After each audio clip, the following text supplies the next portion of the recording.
এমনি ডিমের recipe try করতে, করতে ভালো লাগছে না? আজই ট্রাই করো এরকম স্বাদে নতুন একটা ডিমের রেসিপি। ১ম এই এখানে সাদা সর্ষে, কালো সর্ষে, কাঁচা লঙ্কা আর নেব একটু পোস্ত আর চালমগজ। এই সবগুলোকে ফাইন একটা পেস্ট তৈরি করে নেব। তারপর কড়াইয়ের মধ্যে তেল দিয়ে একটা বড় সাইজের পেঁয়াজকে ভালো করে ভেজে বেরেস্তা বানিয়ে নেব। আর তারপর সেই তেলের মধ্যেই ডিমগুলোকে নুন হলুদ মাখিয়ে ভালো করে একটু ভেজে নেব লাল, লাল করে। তারপর কড়াইয়ের মধ্যে বেশ খানিকটা তেল দিয়ে পোস্ত আর সর্ষের মিশ্রণটা দিয়ে তার উপর থেকে দিয়ে দেবো টমেটো আর দইয়ের পেস্ট। টমেটো আর দইয়ের পেস্টটা কিন্তু অবশ্যই দেবে, তাহলে কিন্তু স্বাদটা একটু অন্যরকম হবে। তারপর এর মধ্যে নুন, মিষ্টি আর হলুদ দিয়ে দেবো একে, একে।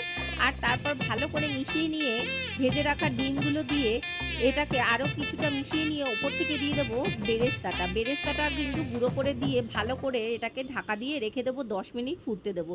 ১০ মিনিট পর ঢাকা খুলে এর ওপর থেকে দিয়ে দেবো চেরা কাঁচা লঙ্কা আর সর্ষের তেল। তাহলেই তৈরি হয়ে যাবে আমাদের একদম অন্য স্বাদের